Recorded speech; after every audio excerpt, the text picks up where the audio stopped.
Okay. Yes, sir. I haven't actually played this yet. Like on my controller. I actually only played it handheld during the original beta network test and everything. But I genuinely had such a great time with it. Way more fun than I had with Mario Kart World. Yes, up for Mario Kart World. I'm shooting at Nintendo. I don't care. I'm shooting at them. They stink right now.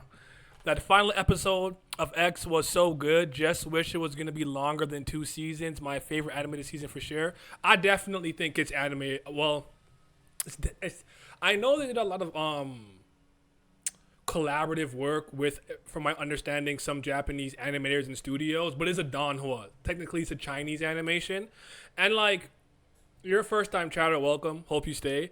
But I've been a big Danhua fan since about 2018 when I got into like Scissor 7, The Legend of Luo Xiaohei, Legend of Hei, eventually Fog Hill of Five Elements, 100,000 Bad Jokes, Big Fish in Begonia, etc., etc., etc. You followed him on Twitter. Like, do I see it? I do see you. No problem. Here you go. Follow back. But yeah, I watched it on Sunday. I started Sunday, and then I finished it on Monday. So I've watched all 24 episodes in one sitting. I actually originally watched the first 2 episodes weekly, but then I learned it was gonna be a perspective show that changes perspectives and character point of views as it goes on. And I know how my brain works. I'm like, you're gonna do a lot better with this if you do it in one sitting. So, yeah, man.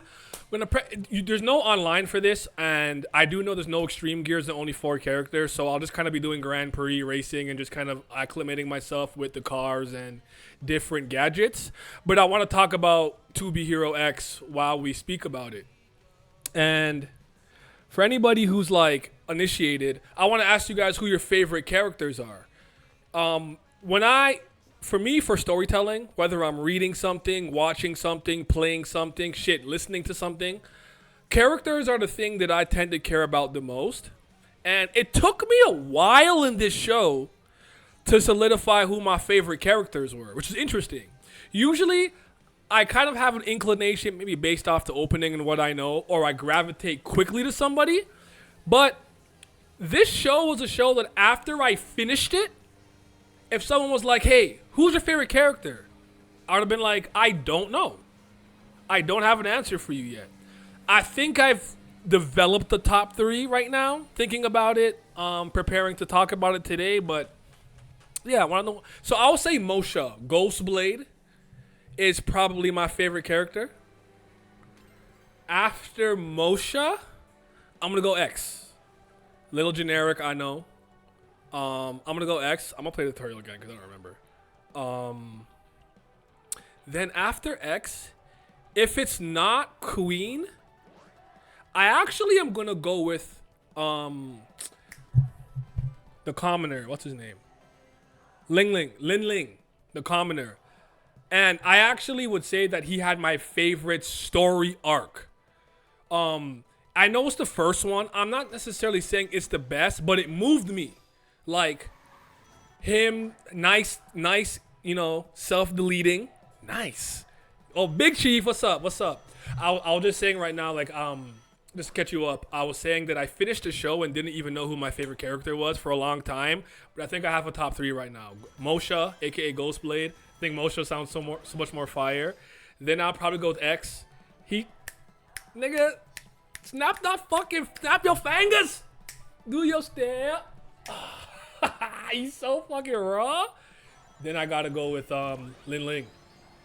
I thought I would like Queen more, but Queen lost me in the episode where she was fighting whatever, and I'm like, how did you let like 19 missiles just hit the building? Like, you don't literally have a rule that goes, in this field, all things stopped. And you let Boa work you a little too hard for my liking, but I like Queen. She's a good character. So we'll get into everything sooner rather than later, but yeah. Thank God I can't speak about the Chinese man. Help. Yes, I have somebody here to help me talk about it. Chief, who would you say your favorite 5 characters are? Just out of curiosity, I'd actually put Rock in my top 5. I know Rock's a bad person. He wants to resurrect Zero and everything, but he manipulated shit behind the scenes in ways where I gotta go. Peak cinema. You got these. You completely puppeteered everybody like Geppetto on some Pinocchio shit. That's fly. That's fly. That's kind of fly. I'm not a good person. I like bad people. But yeah. Okay, so I can't go online. I can play. Let me see what I can do here, just real quick. I can't go to that. What? Yeah, that was a poor performance against Boy. Not gonna lie, you're here to help. I gotta diss Dragon Boy. He's mid. I guess all you could really do is race. You can't really even customize much, I guess. Okay, fair enough. Race Park, recommended for multiplayer. Can I do time trial? No, just Grand Prix. Okay. You got X, Ghostblade, Ling Ling, OG ESOL, and Lucky Cyan. Okay. How do you feel about Dragon Boy? Rock got the Lionel vibe, so I feel like, yo, he's just behind the scenes.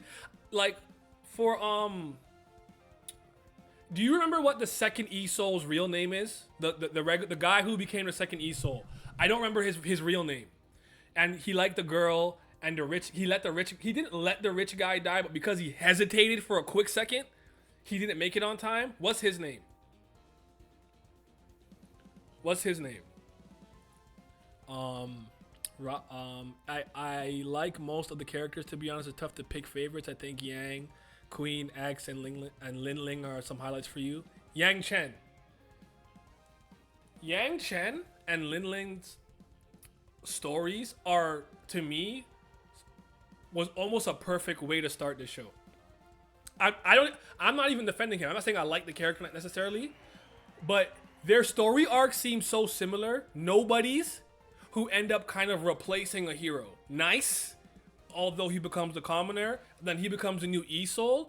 But if you really peel back the layers, it's so different. For somebody who absolutely maybe aspired and wanted to be a hero, but accepted he couldn't be one, getting completely thrusted into that role, and then finding his own agency to reject being the fake commercialized version of nice to become who he is, to save somebody that he cared about, someone who inspired him, and somebody who could say knows the real him the way he knows the real what's the girl's name? That Moon, who knows Moon. Like they learned, they developed their own relationship, but the allure of being a hero was so strong. For a second he was like, no. I didn't realize for Yang Chen, when he was running to save the rich dude that likes his, like, the girl he likes, for a split second he hesitated. He's like, this is my rival in love. And in that second, it slowed him down just enough that he didn't get there in time. And then what he did was completely become the new ESOL. The original ESOL was a kind of like more traditional hero who didn't care about the corporate nonsense and being paraded as this whatever. But as the time changed, he just became a product of that, right? Keep the mask on, don't emote, do your job. And Yang Chen fell into that because he always felt like he wasn't enough. He has the girl he wants. She likes him. It's obvious. You both like Lucky Cyan. And he still rejected it because he's insecure. And I was like, damn. I saw some discourse of people saying these two arcs are the same. And I'm like, are you fucking blind? Read it. What does Pat always say? Reading comprehension is at an all-time low. The only real commonality and overlap is two nobodies who become heroes who replace an old hero.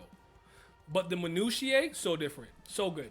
That was like the perfect 8 episodes, so to speak, in my opinion, to start the show off. And in a lot of ways, I think they're the 2 strongest arcs of the first season. We shit talking Yang Chen. Nice. Nice. Nice. But yeah.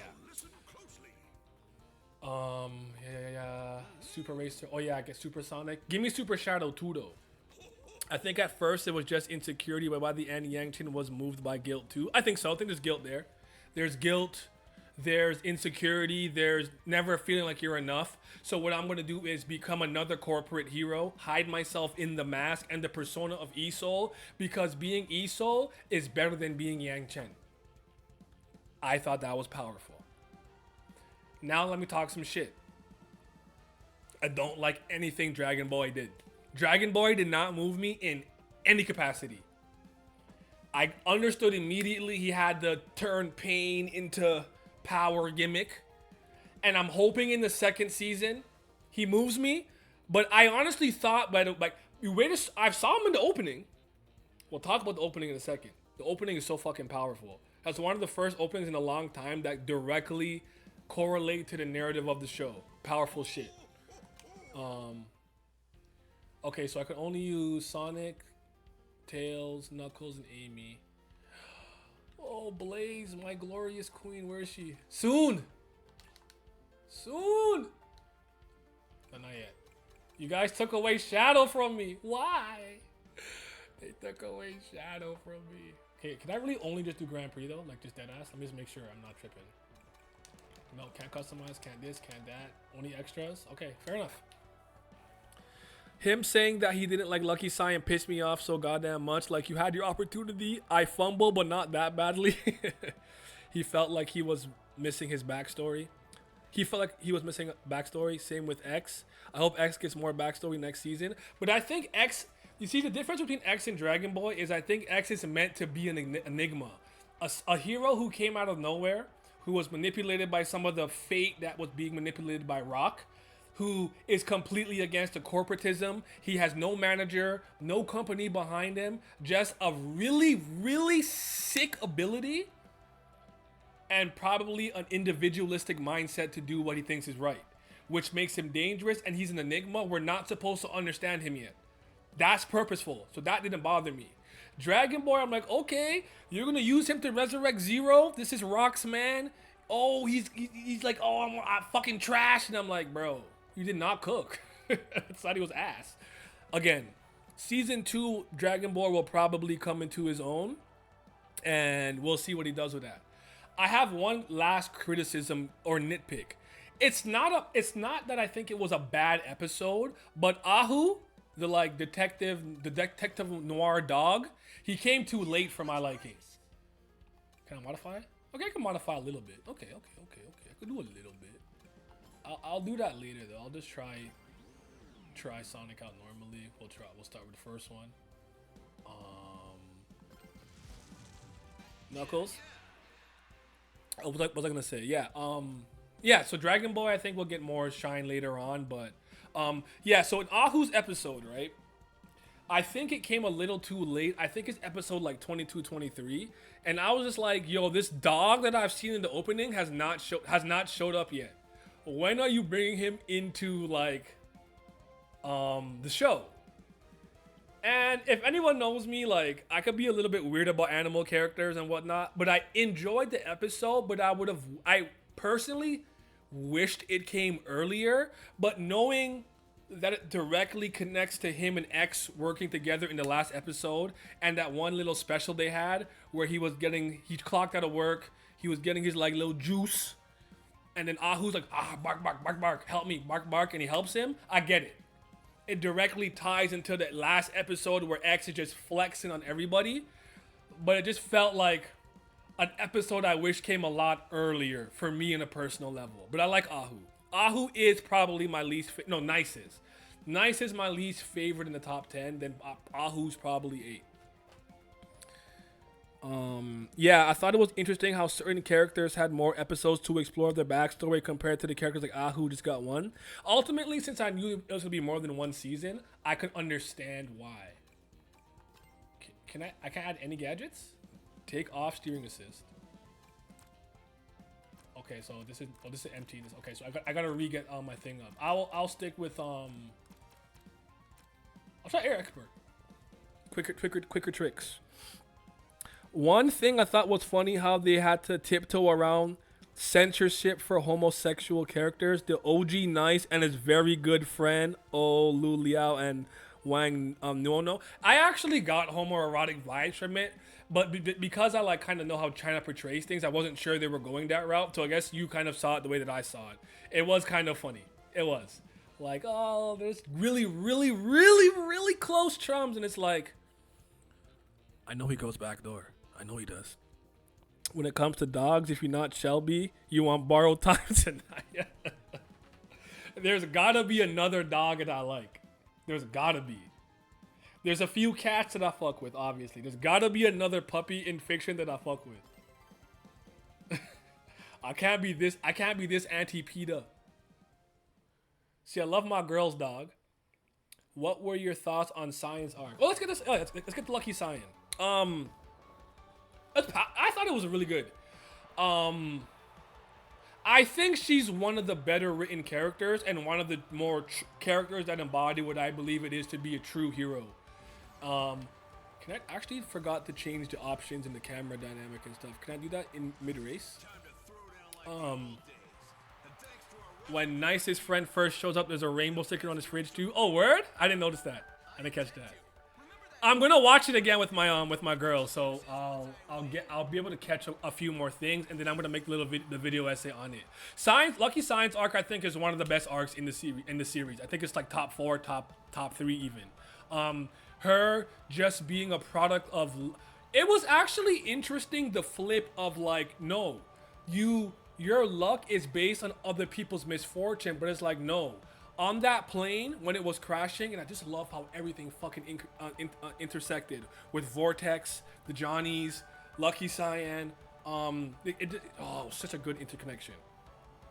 By the way, I did not know that the guy who made Link Clink, I would say Link Clink. Why do I always say Link Clink? Link Click actually was like the main director or something on this show. I don't remember what his role was, but something to that effect. As a side note, yes, her being a product of hope. We're crashing. We're putting all of our hopes and dreams and ideals into you. We want you, the one like baby, the one kid on this plane, to survive this crash. And with how did I forget to mention this? And with the trust value system, that made her a lucky girl with a high trust value who can bring about miracles, if you will. The trust value system is one of the most interesting power systems that has been introduced in any TV show, original TV show, or whatever, manhwa, whatever, that I've seen in a long time. I think it's really, really, really good.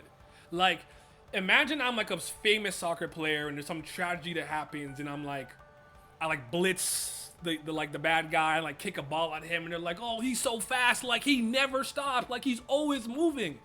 And that made me a hero. I became like top 15, and literally I could never stop moving because that's what the people believe. Like, he's always on the go, he's always on the move, he's always so fast.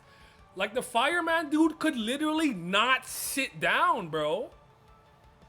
Like, the hopes and dreams that the people impart upon you is a gift and a curse, which is I think it's a great power system. It's so fucking powerful.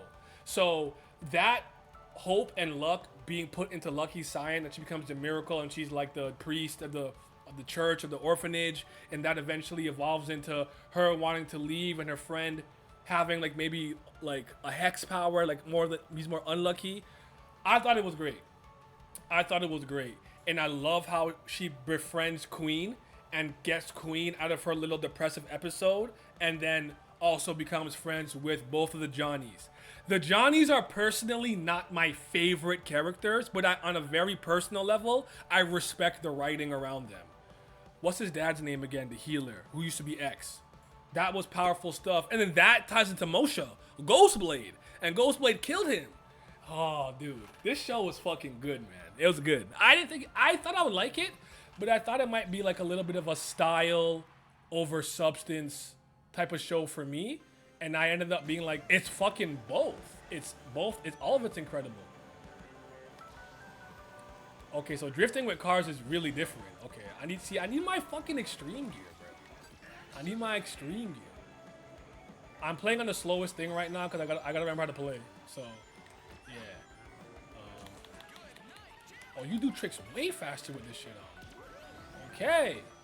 Okay, hold on. Pause for a second. Pause for a second. What y'all saying? You like Silence the character, but I hate musicals, so her story got me a bit more annoyed than it should. Like when everyone started singing the fucking song on the falling plane, they never heard that shit before. How are you doing this? This is like when people I'm like, let me tell you the story of how my father passed away, and then I tell you like a story from 35 years ago that I wasn't around for, and it's like, how did you know the parts that you weren't there for? Like Loki telling this flashback in One Piece right now. It's kind of funny. I like music, and my girlfriend's a singer, so like Shang, yes, and my girlfriend's a singer, so like I have a very close attachment to music and whatnot. But I'm with you. I'm not into musicals. But I liked her songs. I liked her music. I even liked like Demon Slayer Hunter, that show. It was cool. The K-pop Demon Hunter. Like, I don't mind if I like vibe with the songs or whatever. But some like traditional like musicals, like High School Musical, they don't vibe with me. Big Mikey in the building. Sorry, bro. Just seen you here. What's up? I have a theory that Moon's death was a setup by Shand. I don't see the benefits of Yang, Chan, and Rock antagonizing Ling Ling this close to the tournament, especially when they were laying low after the Ruins incident, and Dragon Ball had already secured his position after killing Nice. Yes. We're talking about the GOAT Chinese show. I'm in there. I feel it. It's well balanced. When you said what's that one character who's one of the like leaders? I wonder if I'll find it here. There's Mickey. Yeah, Shand. Yeah, Shand. Yeah, Shand is what I'm thinking of. What's the other guy's name? Zach, Rock, Shand, Ken, and Mickey. Those guys just run some crazy manipulative shit behind the scenes, dog. It's actually crazy to me. Okay, so I don't like not being able to drift quickly, bro. I'm not used to this. I need my extreme gear. Sega, please. Bring it in day 2, bro. Throw that backwards.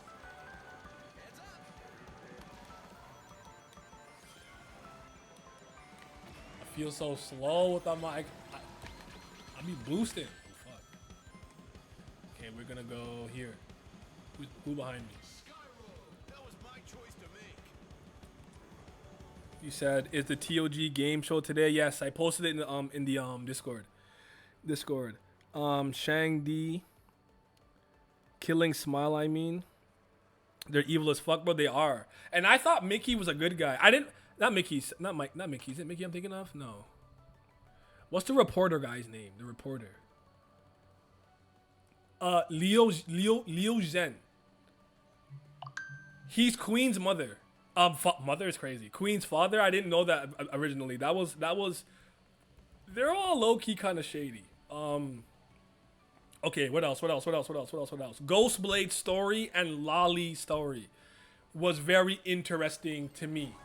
I didn't realize he was the stalker. I thought that was a very interesting twist, all things considered. Like, that's not something I saw coming. Like, I'm like, oh, okay, that's intriguing.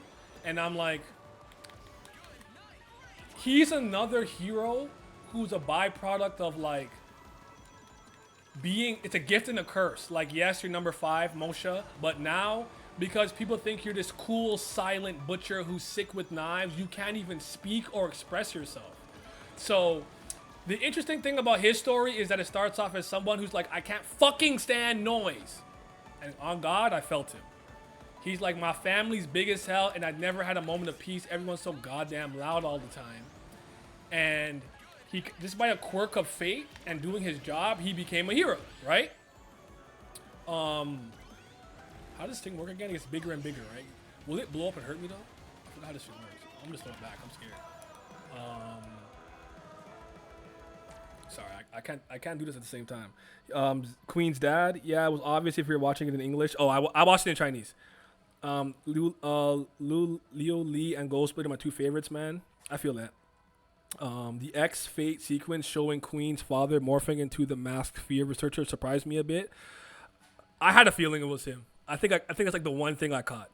I picked up on him being the stalker because I watched a lot of the PVs and trailers beforehand and had a working theory about his relationship to Nuau already going in. I teared up when he was trying to talk on the phone. Yeah, like seeing it from the other perspective, it's like, damn, you feel bad because it's like he literally can't talk. And he's weird and strange, and I think stalking your daughter to learn more about her is weird, but that was his way of being involved. Always close enough to protect you, but at a distance. He fell in love with a woman that kind of vibed with him, like, hey, I don't really like noise, and she just spoke on her phone a lot. But when she became a mother, all of that changed. And the thing about it was, it's not that he was incapable of changing. I think there's proof that he wanted to change and wants to change and can do it. But it's just so hard in this world where like the people dictate what it is you can do. It genuinely shocked me when the commoner was trying to leave. Not leave. Like go save Moon. And they're like, oh, don't worry, he can't. And I'm like, oh, did he have some like special thing in his suit? And it's like, no.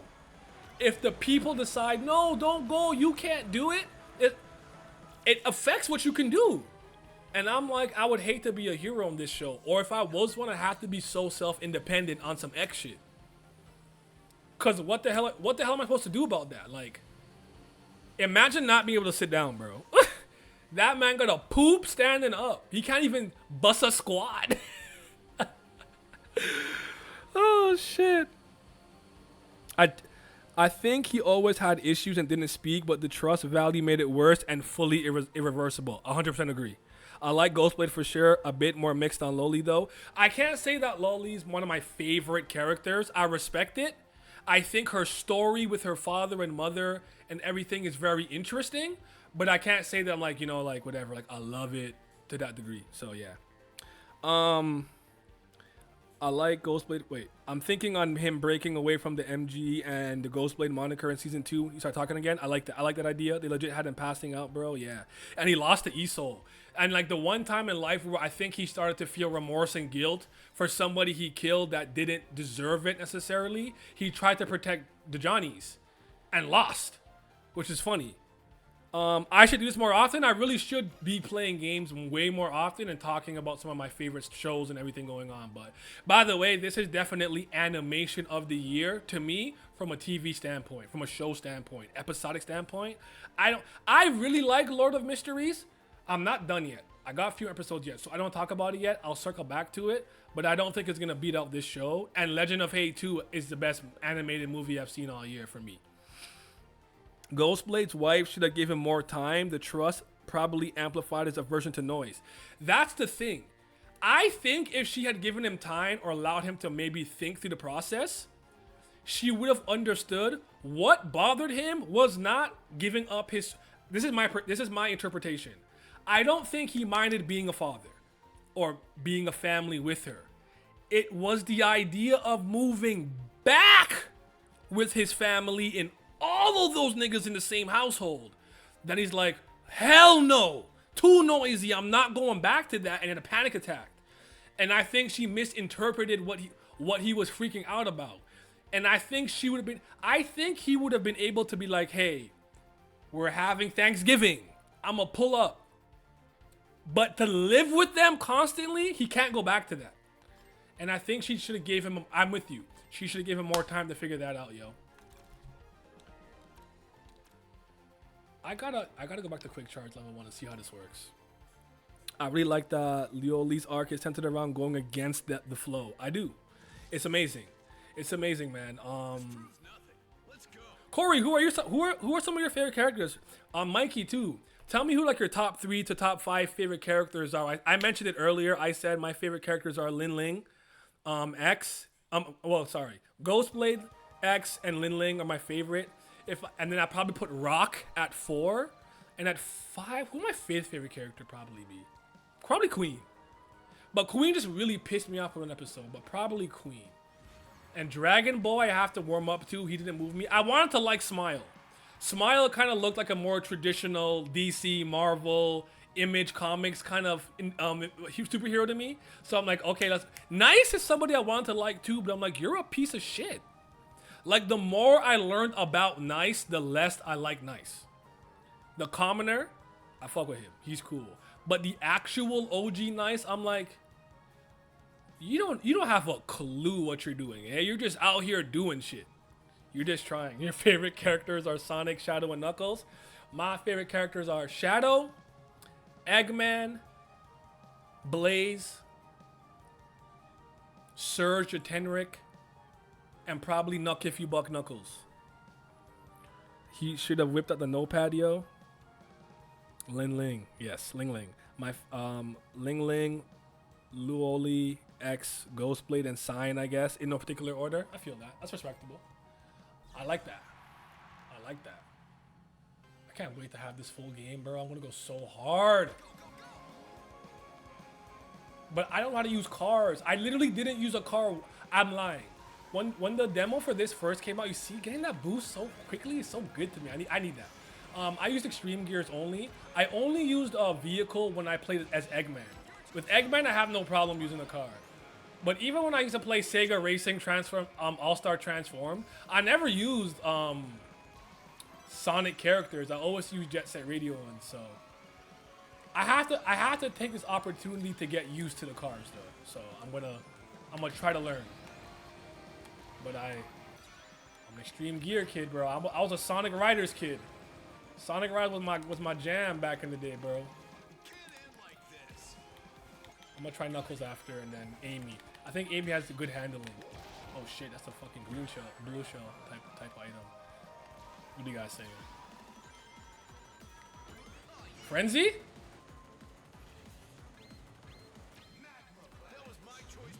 Leave me alone, darn child. Frenzy time.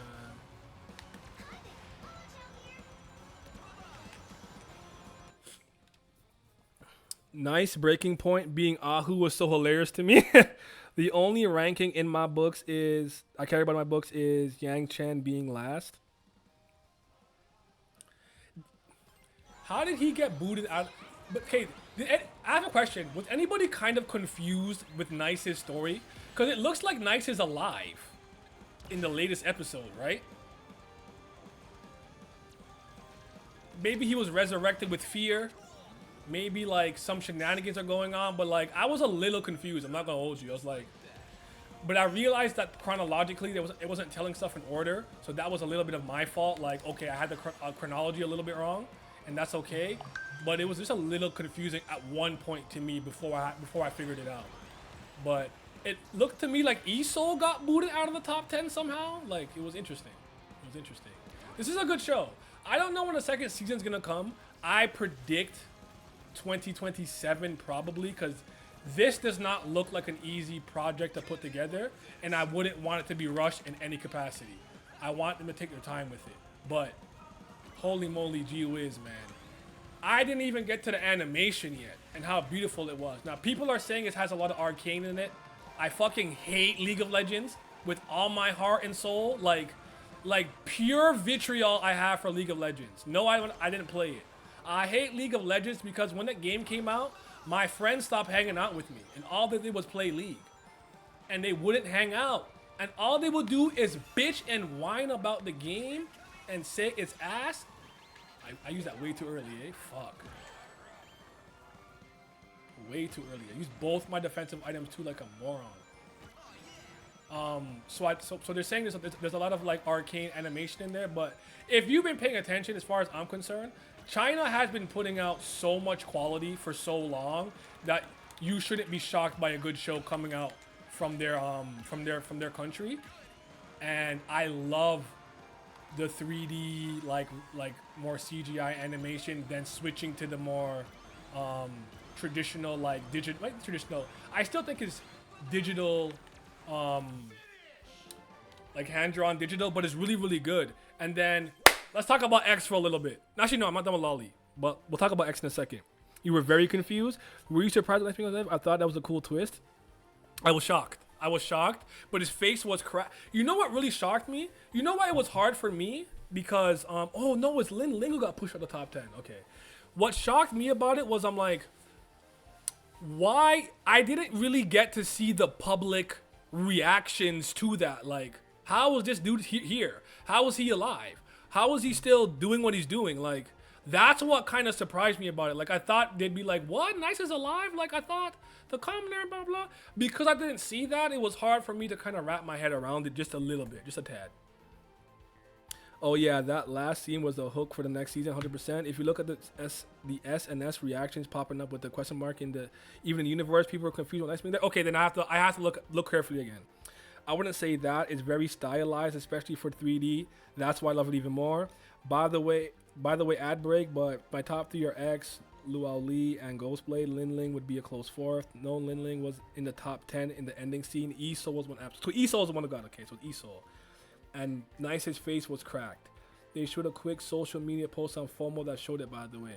The chat blew up, but it wasn't translated. Okay, I gotta pay more attention. Maybe I have to watch in the English and maybe Japanese too then. I have a multi-dub, subbed version of it. I heard it's an ad break right now for some people, ad break. So if you don't mind, I'm just gonna go grab some food real quick, like from the oven. I will be right back.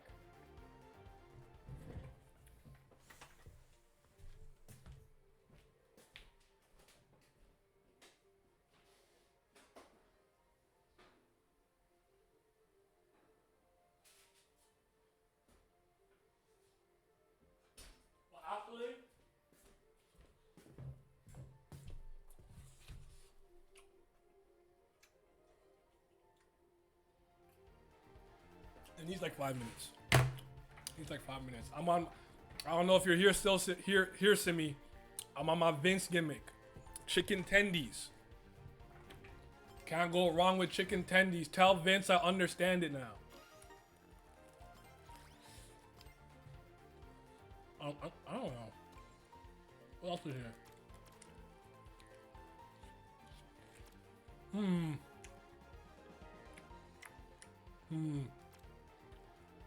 What else is this?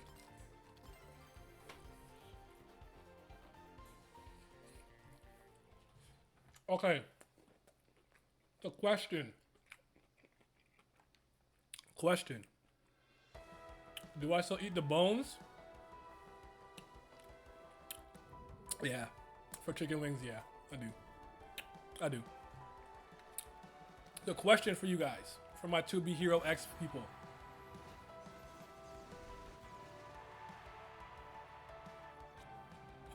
What is X's ability? Humor me.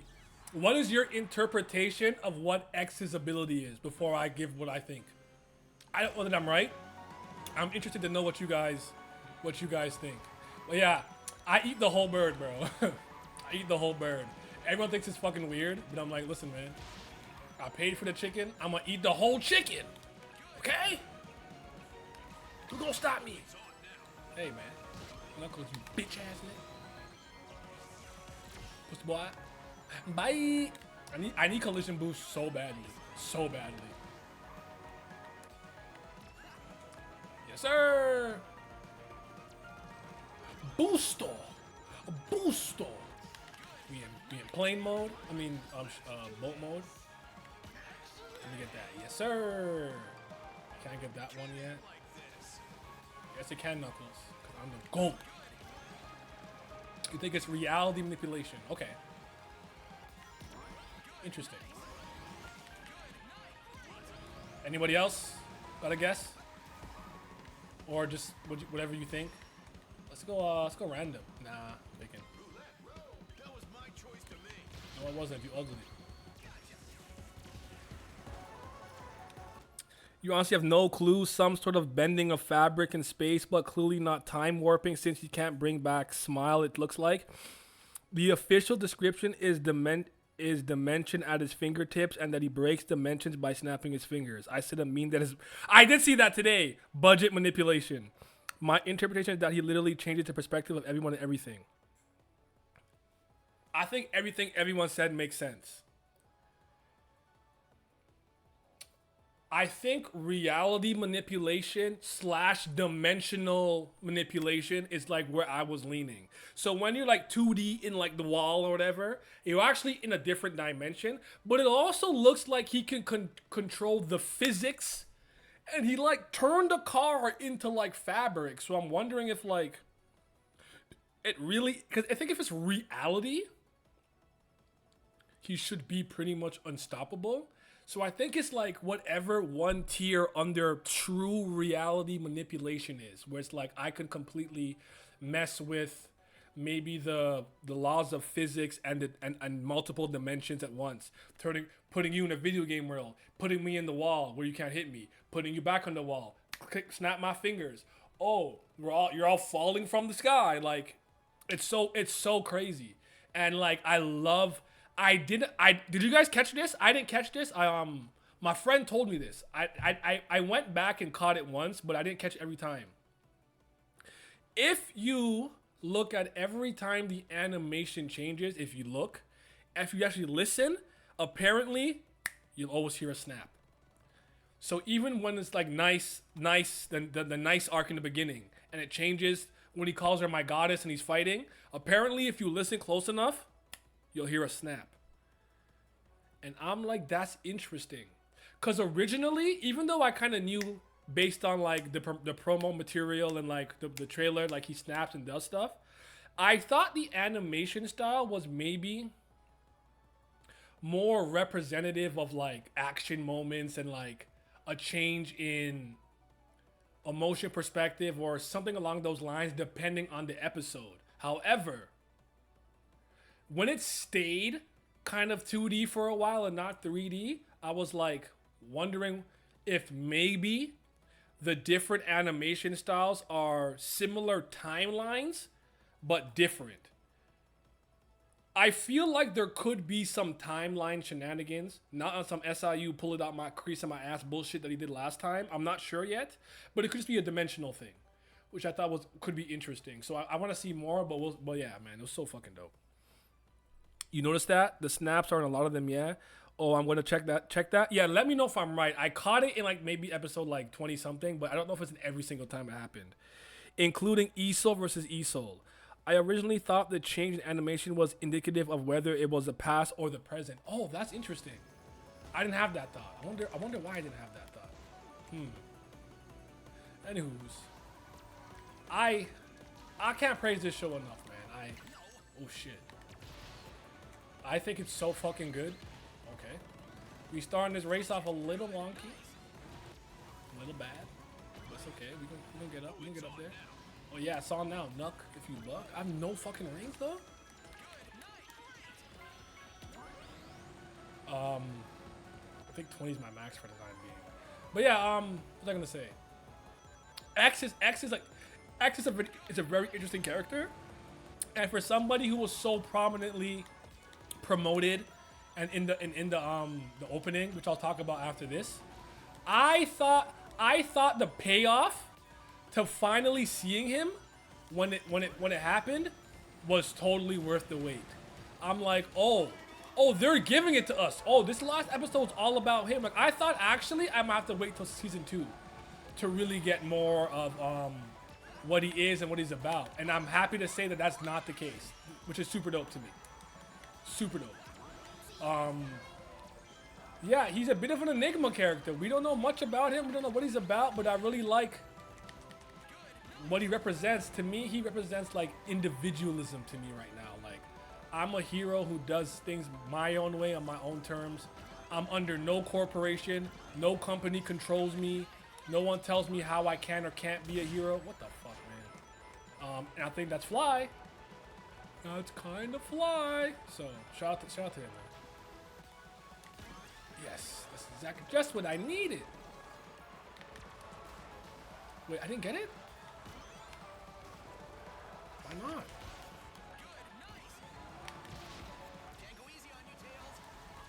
Get the fuck out of my way, Big. Are you fucking kidding me? No. Ain't no last second win for you. Fuck out of here.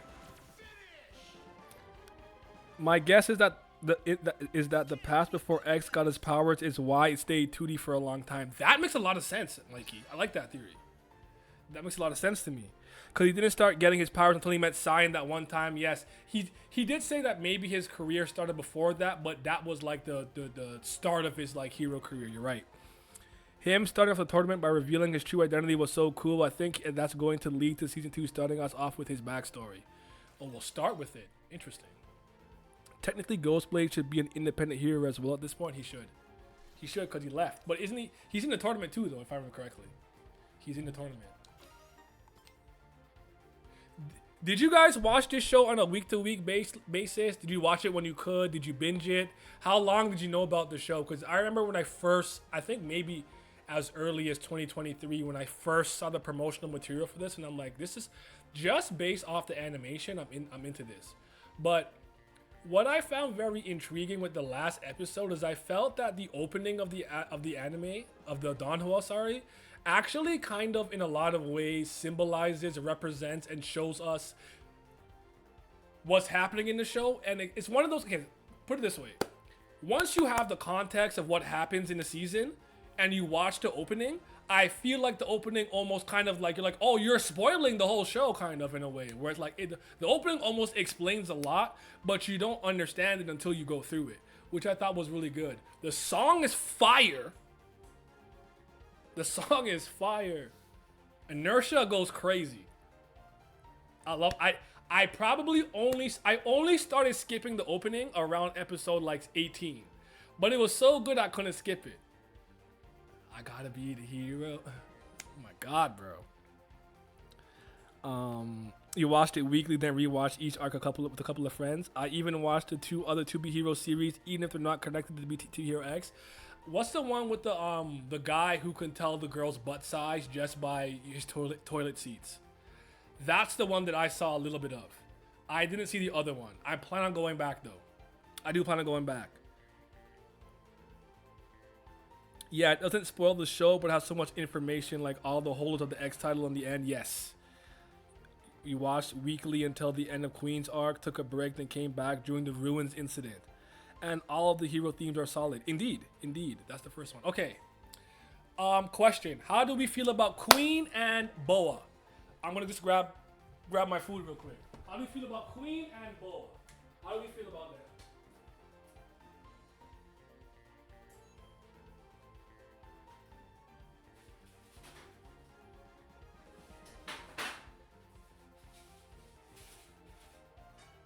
I'm here, I'm just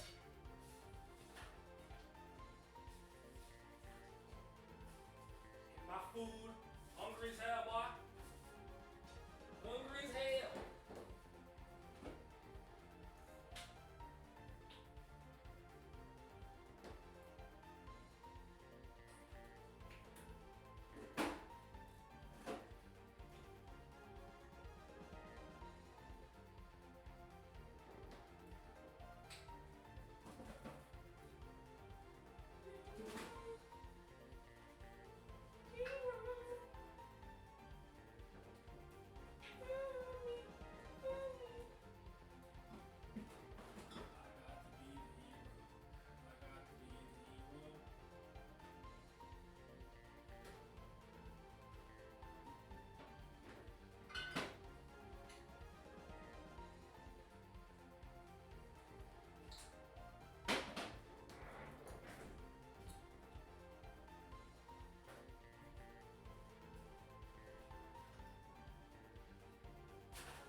Okay, I'm back.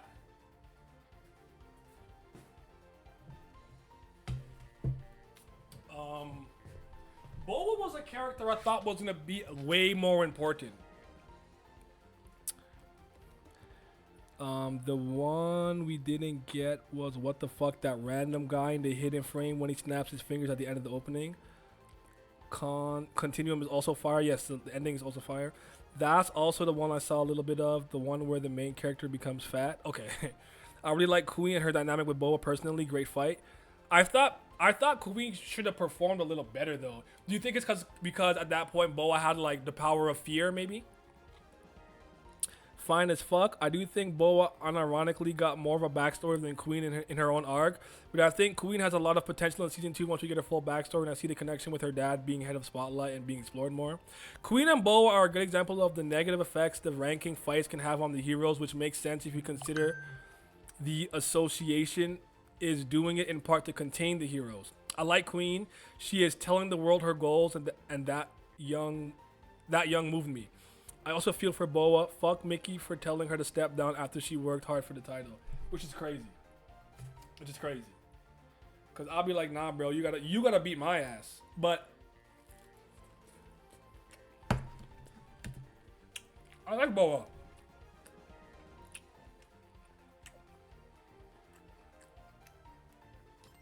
I didn't expect her to beat Smile. When they were fighting for the X or whatever, Smile looked like he was kind of flexing on her. And then she like grabbed him once, threw him down, axe up, and it was a wrap.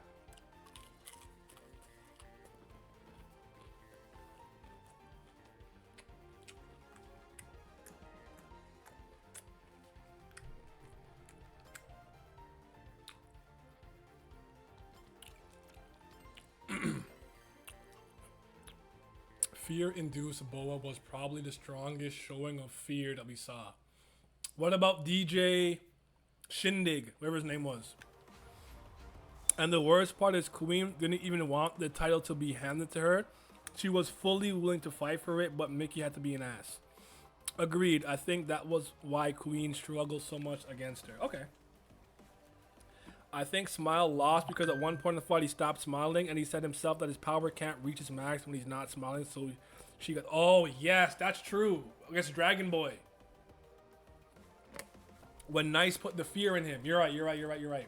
How do you guys feel about the fear and trust value system as a concept in the show? Like, we spoke a bit about trust values and it, but how do you feel about the counter activist to it? Like, do you think fear could be something that's possibly used for good? Like, here's how I'm thinking about it. I hope this makes sense to everybody here.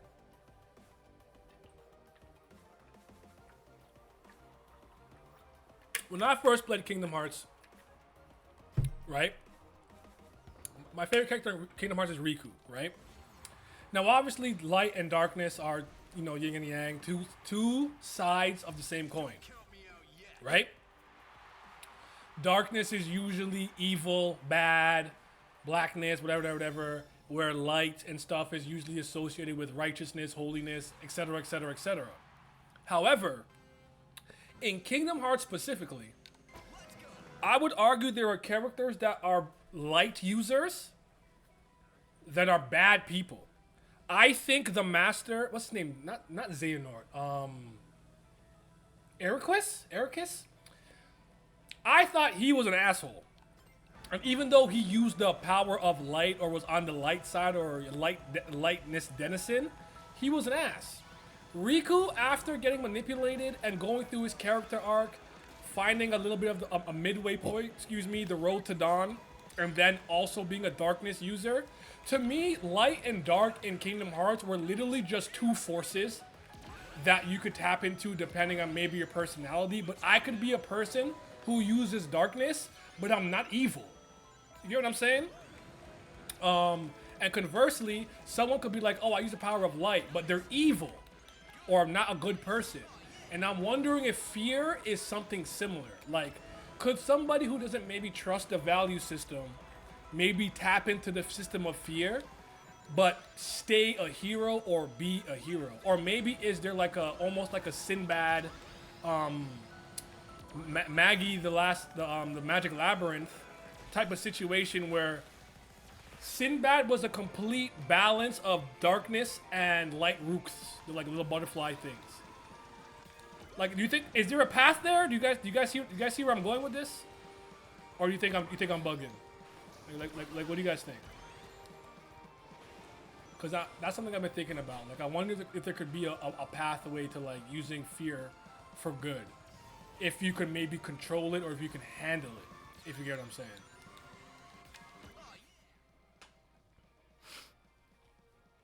I'm shocked we got nothing for the hero couple other than the divorce. Yeah. I think that's cool that fear in some ways is more easy to build, but also somewhat more unstable, at least in its natural state, than trust. God Eye showed that Spotlight has at least got a bit of a handle on fear. Do you believe in the theory that one or both of them are Dragon Boy's parents? In Yu-Gi-Oh! GX, the main antagonist group of the second season were using the power of light. Oh, I never watched. I didn't. I wasn't a big Yu-Gi-Oh guy, so I never watched Yu-Gi-Oh Beyond. Really, if I'm being honest, I think the arc was something about the seal of Orichalcos. This is like after Battle City. I never really watched Yu-Gi-Oh ever again after that. But Yu-Gi-Oh! Bridge is hilarious. It seems both fear and value distort things according to the perception of people, so I think it's really hard for fear to be used for good things. One of the reasons Rox is putting hopes on Dragon Ball could be related to it though. In 7Ds, if you remember Ludoshia, Miles' brother, that guy's an asshole even though he's a goddess clan. Oh yeah, Seven Deadly Sins. You're right. You're totally correct on that. Yeah. Fear and trust. I don't know. I'll just kind of spitballing, but yeah, man. I think I gotta see what they do with the fear research and stuff. I actually meant to ask you guys about Loli's dad. Loli's dad. Let me go to Loli real quick. What's her dad's name again? Let me do that.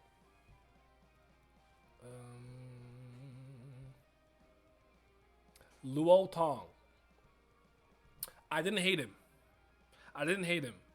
I think the thing that he did that pissed me off the most was in the end, he ultimately didn't trust his daughter to be a hero because he was so afraid for her life.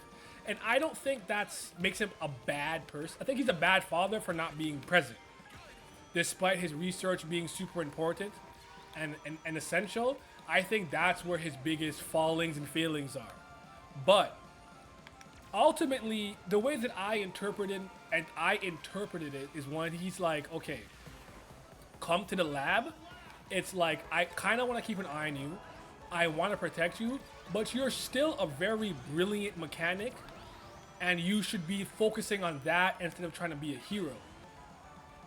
In the Ruins incident, he should have, I think if he let go a little earlier, he might have lived. Because when he's just sitting there when Nice is there, he's just looking like, oh, my daughter's in danger, what I'm gonna do? And it's like, bro, right now, you can't do anything. You can't fight, you have no powers, and she has her suit. You have to trust that she can like handle it, you know? But I really didn't hate his character. I still thought he was a good character though. Like, I don't know. Maybe I'm bugging. But shout out to him, man.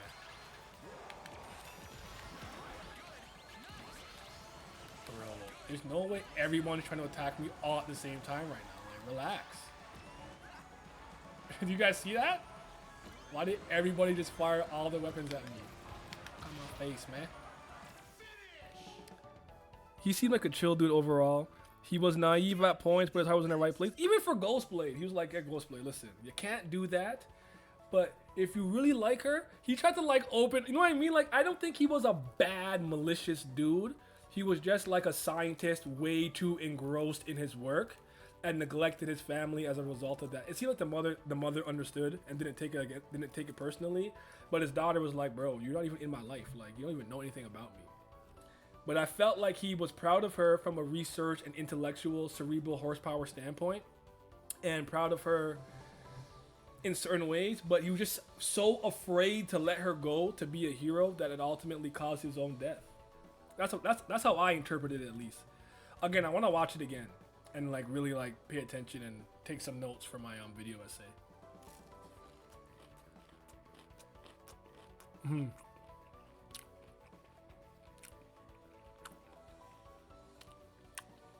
Yes, the curveball in the beginning was good parenting, in my opinion.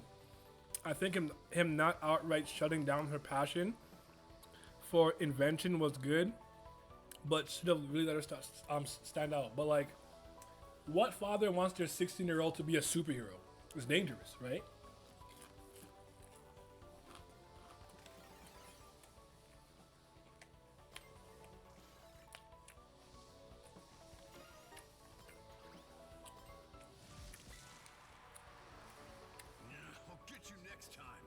Sorry, Nuck. As viewers, we can say he was wrong, but he was making good decisions based on what he knew. Precisely. If he completely trusted Luau Lee in that moment, he could have given her the ability to survive due to the trust system. You know what, Chief? When you're right, bro.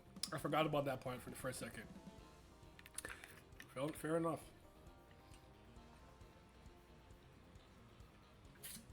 Anybody care about DJ Shindig? No.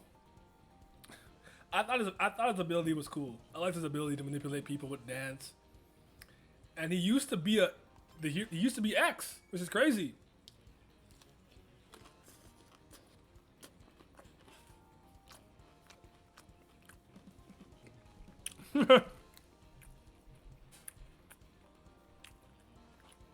Chief was really thinking. I won't lie to you, the rock twist completely caught me off guard. I was like, oh shit. He evil.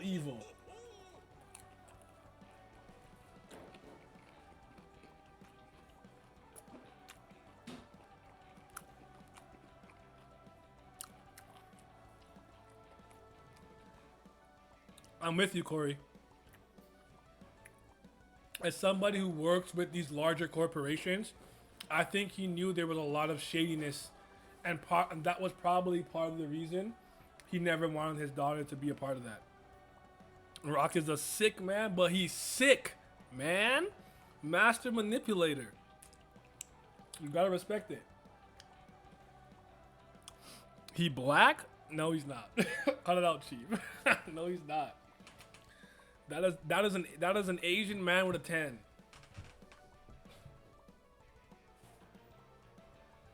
That is an Asian man with a 10. That is Aomine. I did not expect him to just watch those guys be buried in cement. I didn't either. Gave those two boys a cement death. Hey, man. You know what, though? We didn't talk about the Johnnies much and his father, Chang, and Vortex. How do we feel about that? That whole storyline. Vortex being X, losing it to his son feeling like, what's the point of being a hero if I couldn't even protect the person most important to me? AKA my wife. I'm gonna take my son, I'm gonna go to the boonies or whatever. I'm just gonna live a normal life. I'm cool letting it go. I'm gonna raise my son to be a good individual. And then what happened with Moshe? How do we feel about that? And how do you feel about the Johnnies? You like them?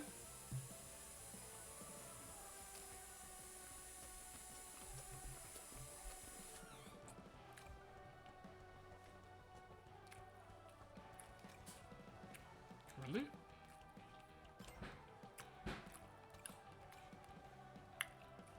No. Yes. Oh, wow. Okay. Wow. Okay. What about... Okay. Okay. Oh, now I can customize. Okay, I locked it now. Okay, got it now.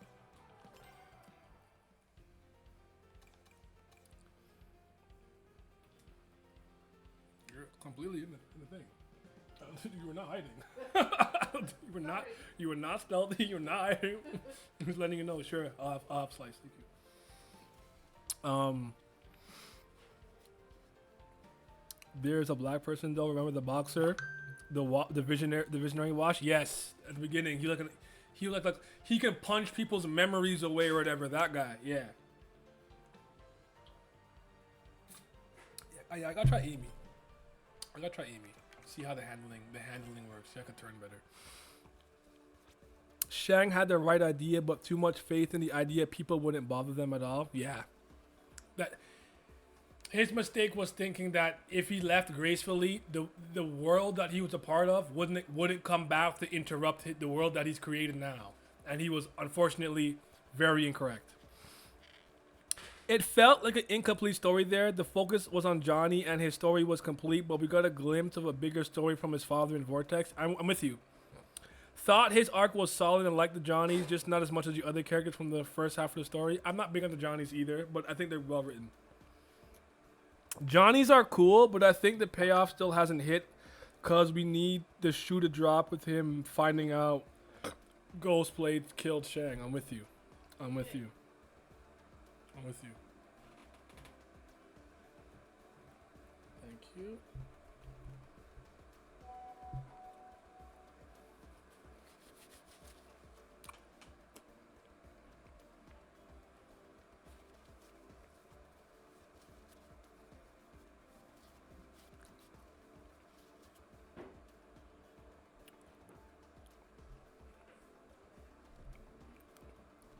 Sorry guys, hold on. I got to archive this chat right now because it's too loud. Okay, here we go. Open chat. Rock really had his hands in every pocket. I was surprised Shang worked for him. So was I actually. That dude was different, man. Okay, I don't want to customize anything right now. I just want to race. Oh, race part?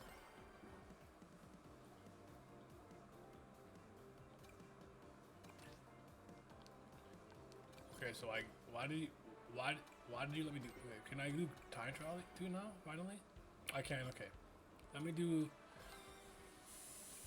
I want to try handling, but let me just try handling vehicle. Oh wait, I didn't even look at the stats. Where are the stats again? Configuration? No. Parameters? There we go. Oh, but you're slow as shit. Oh my god, but you can kind of boost though. You can kind of boost though. Let me try this one.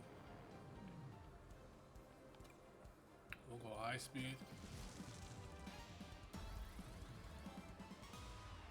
I pick tails. I watched dub and I love that Johnny is voiced by the protagonist of Metaphor Retan Fazio. Nice to see him in other works. Same VA. What's his name? I haven't played that game yet. I want to play it, but I don't even know if I want to ever play that game. But what's the VA's name? I watched it in its original language. I'll probably watch it in English at some point. I don't care about watching it in Japanese though.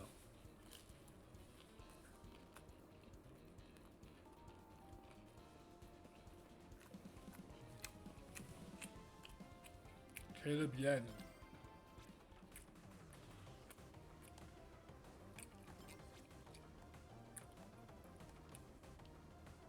Okay.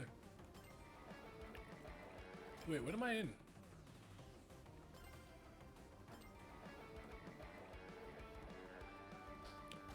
Did I go to time trial?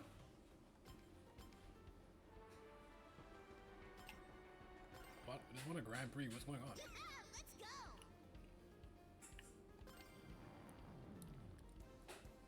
Yeah, give me the high speed now.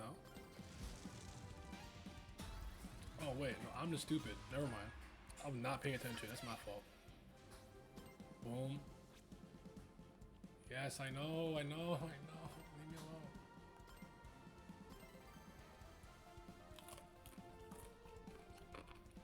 Caleb Yen, eh? From what I've heard though, the English voices are good. They didn't sound bad to me. I think this is one of those shows where they put a lot of effort and care into making sure it sounded good, you know?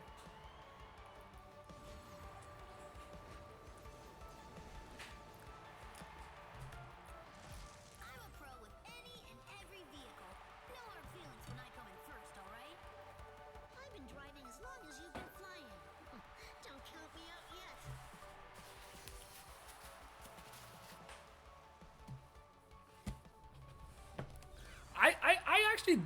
Again, everything I heard from the dub sounded great. So like I would give it a fair chance. Like I'm not a sub snob. Oh, I have, but generally speaking, what I try to do is I like to watch things in the original language it's made. Like City of Gold or God, for example. That's in like if I believe like Spanish or whatever. Like I'm gonna watch it in that language. That's just how I am. So, Danhua, the first time I watch it, I'm always gonna watch it in its original language. But eventually, I move on to other things. Yo, she turns really good. Okay, noted. Trying to think of something else like yeah, I don't know. Like Legend of Hay. Like I watched it in English. I didn't hate it. I preferred in Chinese, but I like Legend of Hay in English. It was cool. I've watched Caesar 7 in like 3 languages. I watched it in what, Chinese. I watched it in English, Japanese, I think, and French. Like I'm here, dog. Woo. I might actually want to use a handling character. But I want to use Shadow. But I want to use Shadow though.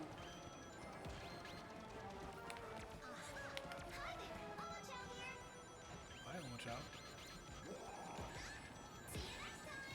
Oh my lord. Lost a lot of fucking ones. Rings. This is not Sonic. This is not Mario, sorry. You said 1 and 2 and 3. I think for her, I want the quick drift. For sure. Oh, chill. Chill, chill. Chill.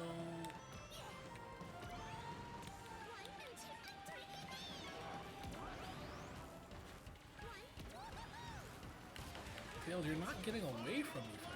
I'm about to catch you, dog.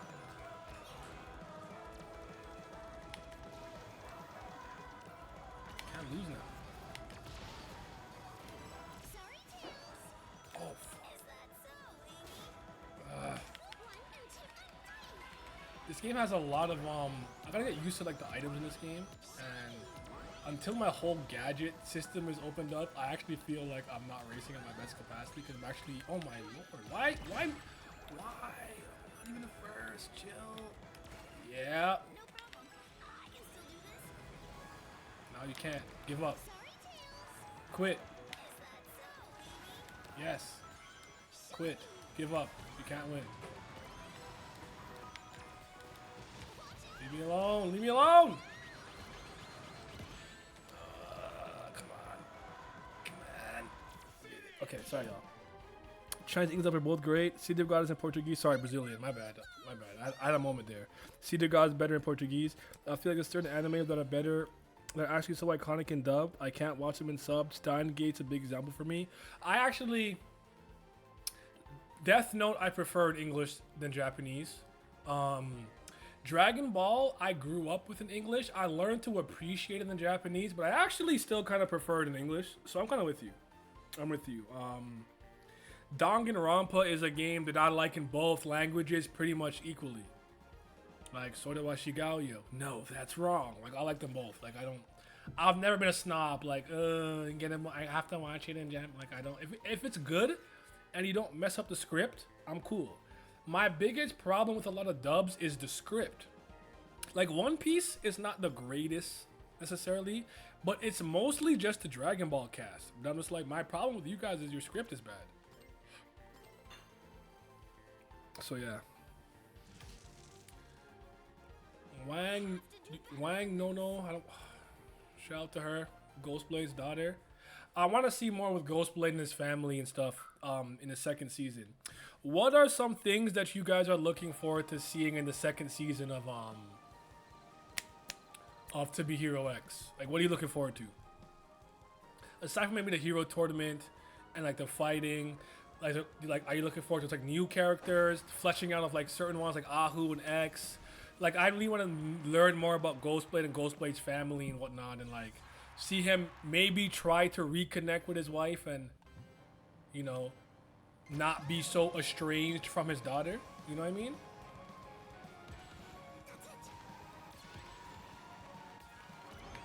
That's kind of what I want. Oh snap! I did all that to miss everything that's important. That's actually insane on my part.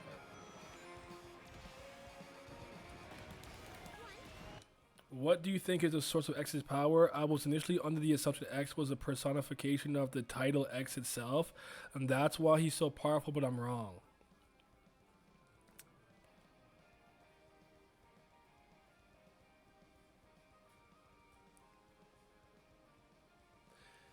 I think that's not something we can answer because we know so little of him. But I'm almost under the impression that the public consciousness is like this guy is such an unknown mystery enigma who's not particularly marketed by any corporation where they never put a limiter on his power. So it's like he can do anything. Or like it could be anything. And as a result, he's just snapping his fingers and changing the animation, changing dimensions, warping reality because no one actually knows, and them not knowing maybe them not knowing gave him the freedom to choose. I'm not sure where I'm going, but I think it's the mystery behind him, and not in some like Furman or like Ghostblade way, because Ghostblade was still a butcher who looked cool and like was always like cutting up, chopping up meat. Like you had something to go off. Like this guy, you had nothing to go off, except that one day he was kind of like rising to the top. So it's like maybe he never got a limiter put on his ability because, yeah, I don't know. Jack from The Incredibles. I do not know how to use. Amy's too slow, family.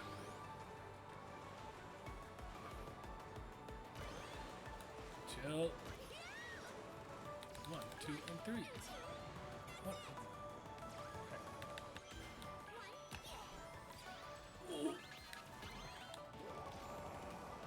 Okay, look, bro, what was that?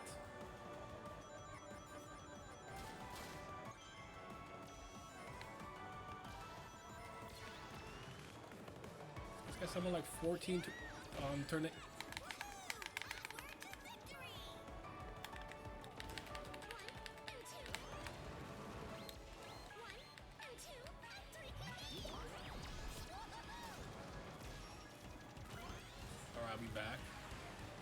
Back where I belong. But yeah, but X's power, sorry. Ling Ling being the dog shit of Yang Chen. The more of the main cast having interaction with each other as opposed to being mainly separated in the first season and seeing new villains. X's backstory, nice. What the fuck is going on with him? Lin Ling putting belt to ass on Yang Chen. More about 9, the rebellious hero with the creative ability, like Jack from The Incredibles. I'm interested in all the missing info we had in season 1, like the backstories and some of the motivations. For example, who's Smile's daughter and why was Moon killed? Yes. I also want to know about the source of Lin Ling's premonitions. Yes, because he saw her kind of like in the bed first, and then it happened when Isol did what he did on the private island. But here's the thing though. X beat Queen before the public was aware of him. The question, how did he get to the top without anyone knowing who he was, I guess, is a question. And when he beat Queen, Queen had no idea what was going on.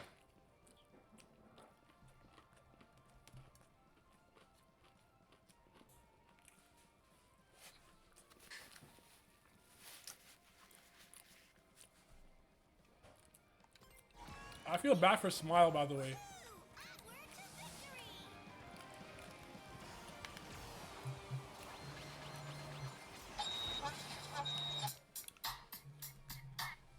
Suspected spam caller. Then don't call me.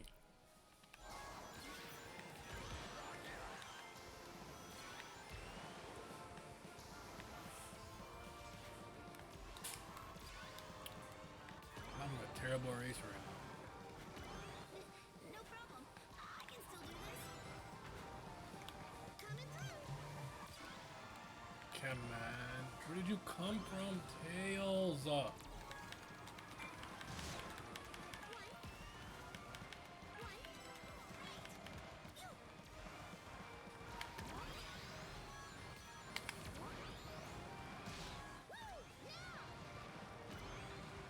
Damn. I think he got there normally by word of mouth, but the reason he was unknown was because he wasn't part of a company and had an appearance change. Appearance change is interesting because you think about Lin Ling almost inheriting all of Nice's trust values. even though he wasn't him, pretending to be him. So there could be something there. There's something there. I'm not sure what. There's something there though. I think you're onto something. But ultimately, I mean, I'll run through these characters again. Yeah, X is awesome. I love Queen. I do not like Dragon Boy. Ghostblade's one of my favorites. I like the Johnnies are cool, but I'm not a huge fan. Same thing with Loli. I think her story's more interesting than anything. Lucky Sign, I think, has one of the best story arcs. Ahu is fine. I have no issues with the dog, with the pup. You got one episode to really kind of establish yourself. It was a little bit rushed, and I'm not really an animal guy. Yang Chen, disappointment, but his storyline is interesting. It's intriguing. I want to see how it all shapes up. I don't like Nice. I wanted to, and Lin Ling is fire. That guy's he's a good dude. I like Lil Tong as well. Oh, Da Xiang, the Glimmer Lab worker and researcher, Loli's childhood friend. I liked him. He ended up passing away during the incident, unfortunately. He didn't make it. I like Boa a lot. I think Boa is really cool. I'm hoping to see more of her, maybe. I'm not sure what's going on with her. Yeah, Lu Zhen, I think he just seemed way more important than he came across. I'm just a journalist. Look, you're not. Yeah, Mickey, Ken, Shad, Rock are all. Zach to me is the interesting one because I don't know what to do about him necessarily. He's the representative of the social networking platform and hero management firm FOMO, but he seems to be like the nicest one. But something about his vibe don't rub me the wrong way. Like, why are the rest of them cartoonishly evil? Like, give up X. What we're gonna do is use fear. We're gonna manipulate. And he's just like, oh yeah, like, I'm just here. I'm in shorts. I look kind of girly. And I'm like, So yeah.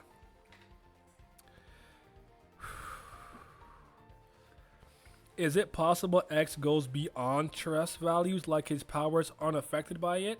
That's something that I definitely considered. And I think it could make sense. I consider that. I definitely did. Zach is too chill. He's hiding some type of skeleton somewhere. Facts.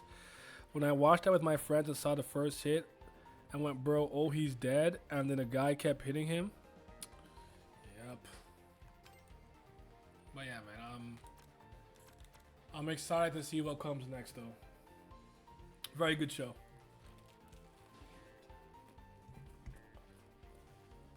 How long are we waiting for season 2, you guys think?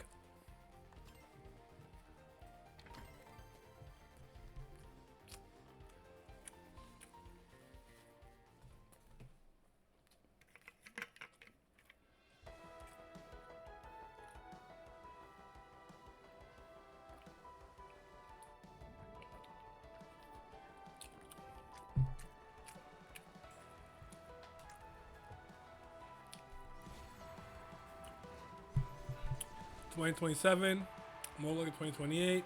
What's crazy is Clone Dude was apparently a former ex. Yeah, he was. Side note,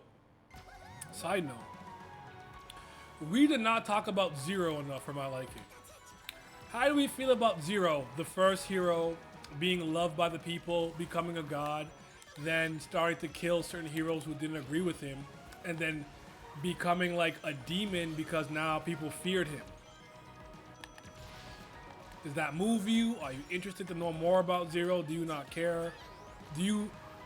When X said, I think X said this, Zero is not dead, or they're so worried about me becoming the next Zero, they don't realize that the current one never like died or whatever.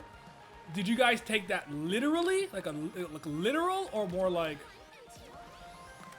figurative? Like, is X still around in some way, shape, or form? Or just that like, oh, he can revive him, I guess, type beat. Like, what are you guys thinking about that?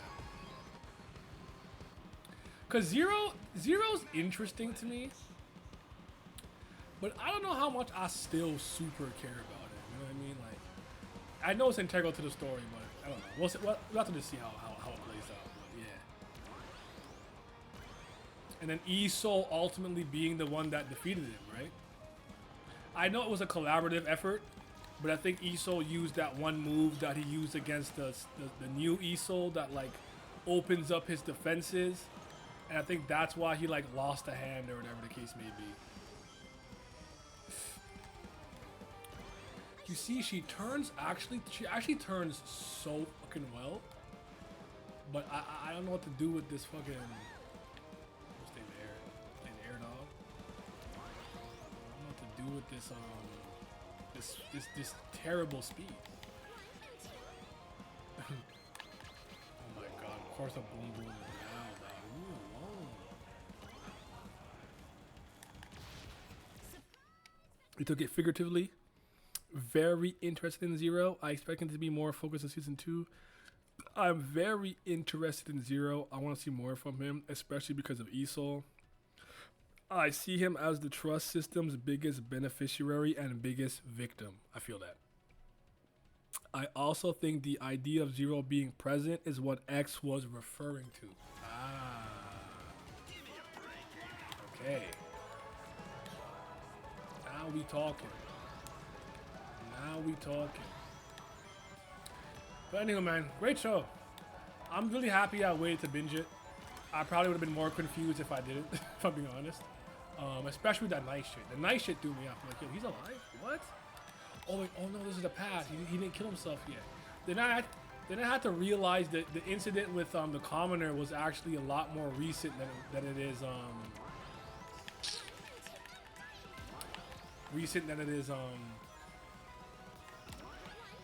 like an older event, because oh my gosh, I think because it kind of happened first, I was under the impression that like, oh, like Nice has been dead, but I'm like, no, like Nice keeps coming back up. He won't stay gone.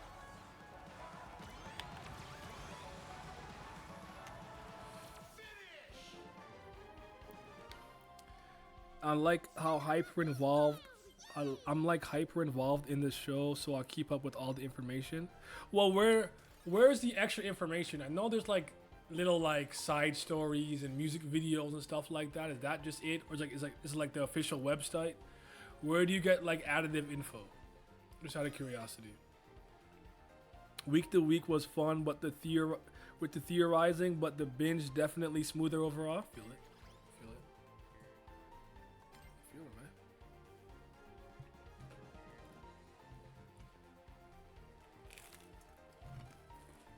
No. Yes.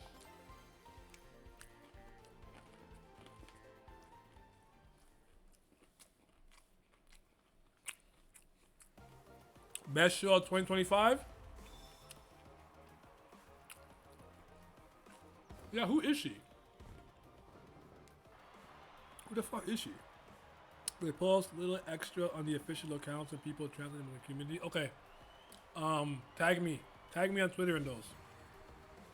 Or wherever makes sense. Wherever it makes sense. I can't let it go like this. I've got to up I watched all the PVs after the show was done. I watched them all though. I did see them.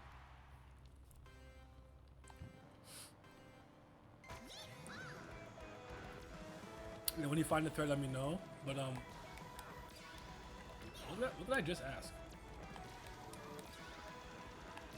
I completely forgot. That's crazy. No problem. I can still do this.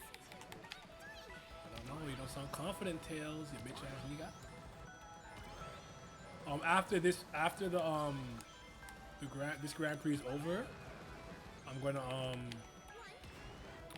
gonna stop the stream because I do have to prepare for the Tower of God stream with Dr. Bonehead, Haku, Ron Can, Sun Wu is also coming, I believe, and I think that's everybody. So I gotta prepare for that. So It starts at I think 7 on Dr. Bonehead's channel, or Twitch channel, which I think he will upload to YouTube later. But we have to meet up early and just do some like pre-stream stuff. So I want a little bit of me time before that happens. So after this, but I had a great time talking about it with you guys. I'm planning on doing an actual like little video essay about 20 minutes, like analyzing, talking about the show, with my thoughts way more organized than it is today and much more consolidated. But this is my animation of the year as far as episodic TV shows go in this. And I've seen a lot of good stuff this year. Like I actually gotta say that as much as I still like Scissor 7 more overall, but that's not because I necessarily think it's better or worse. I just have a lot more rapport with it. I've been around with it longer. I think 2B Hero X wins. It's really good. More CrossWorlds. Oh, he's right behind me on my ass, bro. Damn it.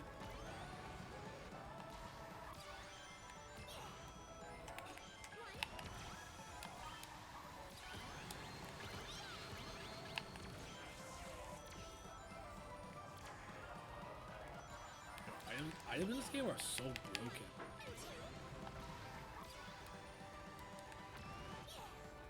Stop. Okay. That's what I need. Of course, of course, of course, of course.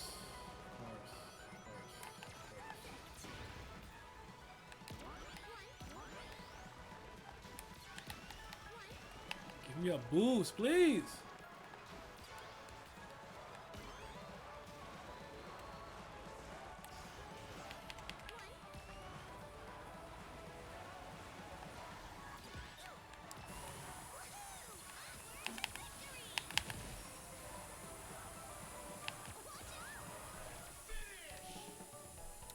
Looking forward to watching the VOD for the TOG stream. Love seeing all of you come together for content. Yes. There's official timeline. I need that then. Yeah, let me know all about that, man. All about that. All about that. Well, yeah, man. Shout out to Donghua. Shout out to China. They've been putting out some gas. Can't say enough. Big respect. Enough respect. But yeah. I don't know how many of you guys want this game, but I'll probably be playing online a lot. So if you guys want me to stream it online when I get it, let me know. But I'm not coming online until I'm good. I'm gonna practice till I'm nice. I need my extreme gear, bro. I need my gear to be extreme. What was the best fight? Best fight or favorite fights? Real quick. What was your favorite fights of the season, of the show? What was your favorite fights? Just out of curiosity.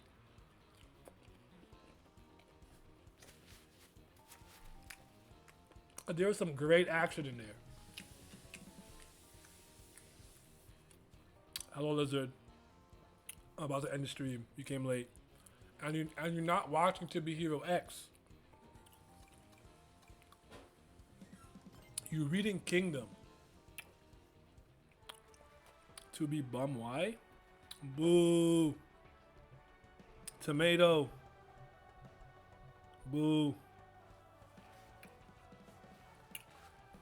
Yeah, I got a lot of tinkering to do with this game, but we'll get into it. As much as I hate Yang Chang, his fight with Esol was gas. I can't front. That one hurt. I know that one hurt to say. I know that hurt to say.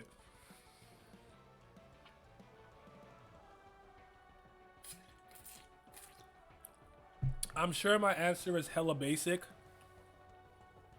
but it's just X in the last episode folding everybody, just hands in the pocket, hands in the pocket, hands in the pocket, hands in the pocket. Sorry. If it's like a more one-on-one fight, I'd probably go with Boa versus Queen. I thought Smile versus Boa was gonna go way harder than it was.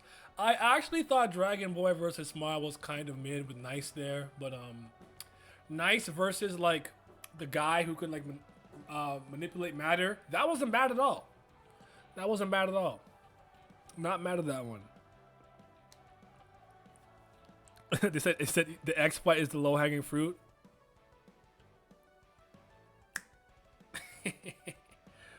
Hold on, I'm about to snap and turn into a cartoon. Oh snap! All right, let me come back. Hold on. Yeah, y'all didn't even know I had those powers. Yeah, you didn't know I had that in me. Did you notice X literally walked to the arena from minute 1? He didn't increase his pace one bit. Yes. He was not worried. He was not worried. Like, it's disrespectful because he like never runs. He just hands in his pocket, calm demeanor, looking down at you, slick hat. Yo, he's awesome, dude. He's awesome. The Queen Boa fight was nice. I like what they did with the backgrounds and camera perspectives. Yeah, that was good. That was good. I'm trying to think. Ghost Blade versus E Soul I also enjoyed during the alien incident. I enjoyed that one. I enjoyed it. I thought it was good. Solid. Got the job done. You know what I mean? What else?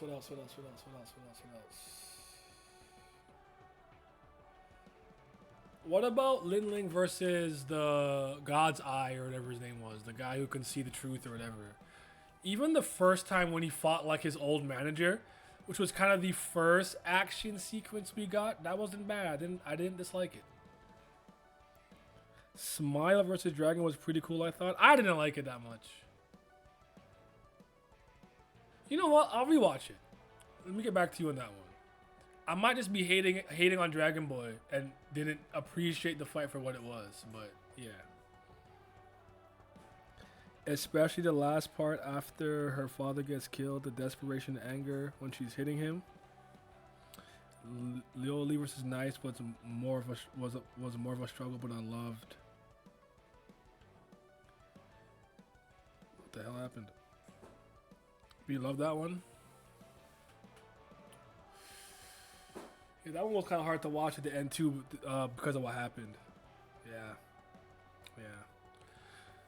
All right. Appreciate you guys rocking with me. I might. Hold on. I gotta do this at least once. 1 second. Yeah, there was wreck. There you go. We gotta just look at it.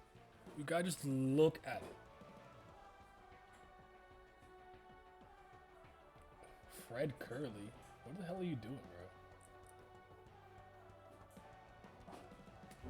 We have to do it. Just for the one time. Hold on.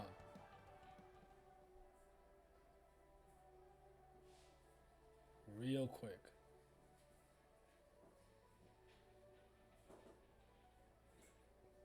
This shit is so cold, so clean. Now hold on. Play the ending too. I forgot what it's called right now. What's the ending?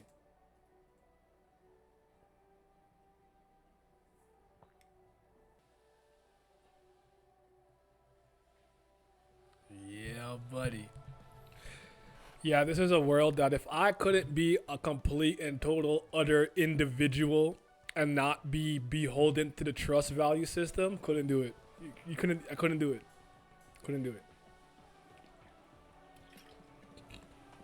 Would probably quit day 3. All right. Thank you guys for coming through. Tomorrow will be the One Piece podcast. It'll be the One Piece podcast tomorrow. Every week that One Piece doesn't come out, I hold my Baroque Works broadcast. So that'll be here around, I'm guessing about 7 p.m. Eastern Standard Time. So yeah. You guys be safe. Take care. Stay awesome. Watch Danhua, China out, Japan in the mud. Friday will probably be a Demon Slayer stream. We'll see. I'm out.